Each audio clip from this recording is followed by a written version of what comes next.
Bismillahirrahmanirrahim. Assalamualaikum warahmatullahi wabarakatuh. Salam sejahtera untuk kita semua. Para mahasiswa yang saya cintai, saya banggakan.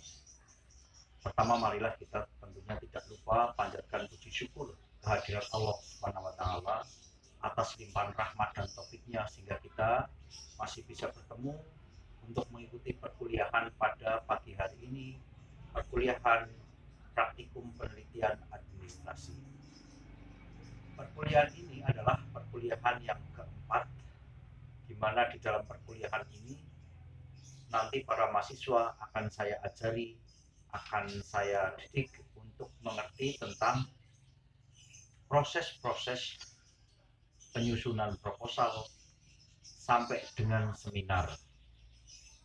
Yang pertama, ketika para mahasiswa sudah mengetahui bab 1, bab 2, dan bab 3, dan mahasiswa sudah melakukan bimbingan terhadap dosen-dosen pembimbing, tentunya kedua dosen tersebut akan meng-ACC apa yang menjadi proposal saudara.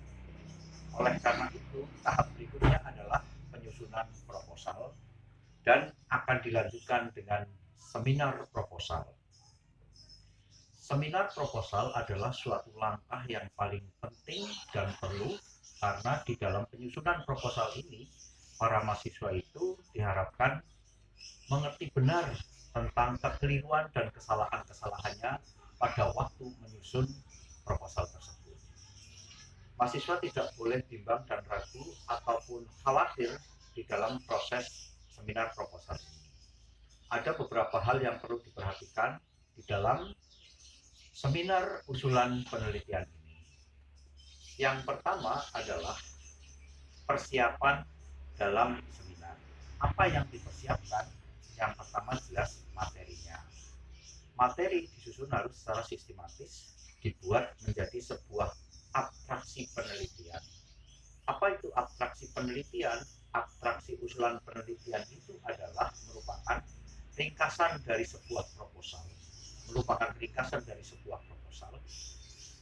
Di mana abstraksi tersebut menggambarkan secara ringkas tentang proposal yang saudara tulis. Yang kedua, buatlah handout, buatlah semacam PowerPoint. Untuk apa? Untuk memudahkan para mahasiswa itu menerangkan dan untuk memudahkan nanti audien untuk mencermati isi dari usulan penelitian saudara. Yang ketiga, dipersiapkan adalah audien. Di dalam aturan Fakultas Ilmu Sosial Politik, peserta seminar itu adalah minimal 10 orang mahasiswa. Kurang dari 10 orang mahasiswa itu pasti akan digugurkan dan seminar bisa ditunda 1 bulan atau 2 minggu ke depan. Nah, oleh karena itu saya harapkan di persiapan ketiga ini para mahasiswa harusnya mempersiapkan teman-temannya untuk berlatih seminar sehingga nanti pada waktu seminar sudah terjalin sebuah kerjasama dan koordinasi yang baik antara audien dengan pembawa usulan penelitian itu atau pemerasaran. Di dalam penilaian seminar akan dinilai 3 orang. Yang pertama adalah pembimbing pertama, pembimbing kedua, dan yang berikutnya adalah outsider. Gunanya outsider ini adalah mengoreksi jalannya seminar, memberikan masukan-masukan terhadap kelemahan-kelemahan proposal yang mahasiswa susun tersebut. Itu langkah-langkahnya. Kemudian setelah seminar selesai, berhasil, dan saudara dinyatakan lulus di dalam ujian seminar proposal ini, langkah berikutnya adalah membuat guide interview kalau metodenya adalah kualitatif. Yang kedua, membuat kuesioner kalau mahasiswa itu metodologinya adalah kuantitatif.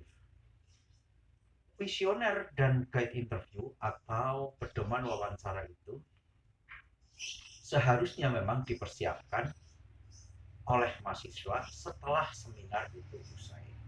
Jangan lupa selalu berkoordinasi, minta bimbingan dengan pembimbing. Kira-kira indikator kalau yang kuesioner sudah layak untuk dibuat kuesioner atau tidak. Kalau yang guide interview, pedomannya adalah fokus kajian. Fokus kajian dan indikator yang ada di bab 3 kalau skripsi itu adalah sebagai alat untuk menggali data di lapangan yang isinya adalah daftar-daftar pertanyaan. Kalau metodenya kuantitatif, daftar pertanyaan yang dibuat itu adalah bersifat tertutup. Kalau kuantitatif, artinya jawaban-jawaban yang akan dijawab oleh responden, karena ini metodenya kuantitatif, itu sudah tersedia di situ. Contoh misalnya kalau kuesioner, yang pertama misalnya, apakah kepemimpinan yang dilakukan di lembaga dinas X sudah sesuai dengan yang diharapkan oleh para pegawai? Jawabannya tersedia A, B, C. Yang pertama biasanya sudah sangat sesuai, sudah sesuai, tidak sesuai. Jadi jawabannya itu sudah tersedia di situ. Responden tidak pusing-pusing menggali jawaban karena memang jawabannya sudah tersedia dan tidak perlu untuk menjawab sendiri, tetapi hanya untuk melingkari atau mencentang jawaban yang sudah tersedia. Lain halnya dengan yang namanya guide interview atau pedoman wawancara. Kalau pedoman wawancara itu dasarnya adalah fokus kajian. Di dalam fokus kajian itu ada item-item yang perlu saudara cermati. Item-item itu tergali dari aspek-aspek dari fokus kajian. Contohnya misalnya tentang fokus kajian kualitas pelayanan publik. Aspeknya itu meliputi misalnya tangible, ketersediaan, ada kepuasan, ada keberadaan, ada jaminan, kemudian ada empati. Nah, tiap-tiap aspek ini saudara harus jelaskan pada item-item. Jangan keliru, item-item inilah yang nantinya saudara itu buat daftar pertanyaan sesuai dengan apa? Sesuai dengan keadaan yang ada di lapangan. Kalau ini sudah dibuat, konsultasi dengan dosen pembimbing dan dosen pembimbing ACC, siap-siaplah saudara mencetak usulan penelitian ini atau proposal ini menjadi 5 eksemplar. Kenapa 5 eksemplar? Karena siapa tahu objek penelitian yang saudara teliti itu minta untuk arsip. Anda paling tidak memegang 2 untuk arsip, untuk fakultas 1, untuk universitas 1. Jadi ada 5 eksemplar. Tolong ini diperhatikan karena jangan sampai Anda kekurangan mencetak proposal. Ini seperti itu. Nah, daftar pertanyaan atau guide interview yang saudara buat itu, saya katakan tadi, tidak boleh lepas dari item, dari aspek-aspek yang saudara buat dari sebuah fokus kajian. Oleh karena itu, pertanyaannya itu juga harus mengarah kepada materi ataupun tema-tema yang saudara angkat. Nanti jawabannya juga para informan tidak bingung. Nah, para informan inilah yang nanti akan menjawab dari pertanyaan-pertanyaan saudara. Biasanya pertanyaan ini adalah berisi tentang penggalian informasi tentang bagaimana, mengapa, ya, apakah tidak mengalami kesulitan di dalam penyelenggaraan misalnya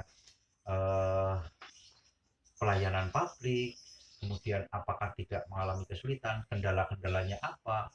Disitulah namanya guide interview atau pedoman wawancara. Nah, kalau ini sudah jadi, siap-siaplah Anda untuk terjun ke lokasi penelitian. Jangan lupa para mahasiswa, minta surat pengantar kepada fakultas untuk mengadakan penelitian. Kepada siapa? Kepada instansi yang ditunjuk, karena memang tiap-tiap instansi itu berbeda. Misalnya di Cilacap, di Kabupaten Banyumas, di Kabupaten Brebes, mungkin prosedur dan temanya itu berbeda. Jadi apa? Jadi ikuti saja prosedur sesuai dengan kabupaten masing-masing. Kalau Anda akan meneliti atau mengadakan penelitian di sebuah instansi ataupun mungkin di sebuah desa. Jadi ikutilah proses-proses seperti itu. Inilah poin-poin yang saudara harus ketahui, dan setelah ini saudara siap-siap membuat laporan penelitian. Untuk laporan penelitian nanti akan saya terangkan setelah ujian sisipan, dan sekaligus saya akan terangkan tentang metode penelitian kuantitatif dan kualitatif agar Anda tidak cepat lupa, sehingga saya dekatkan nanti tentang apa itu metode kuantitatif dan kualitatif setelah ujian sisipan. Saya kira itu yang perlu dicermati oleh para mahasiswa. Dari proposal, setelah itu seminar proposal, setelah itu membuat guide interview, setelah itu terjun ke lokasi penelitian. Itulah yang bisa saya berikan untuk perkuliahan di akhir UTS ini. Nanti UTS akan menyusul, UTS-nya juga online, para mahasiswa juga menjawab secara online. Juga nanti ada hard copy-nya diserahkan ke fakultas, sekaligus absensi dan membayar uang ujian. Insya Allah teknik-teknik ujian sisipan nanti akan diumumkan setelah rapat dosen dan rapat pimpinan fakultas. Saya kira itu. Terima kasih atas perhatiannya. Wassalamualaikum warahmatullahi wabarakatuh.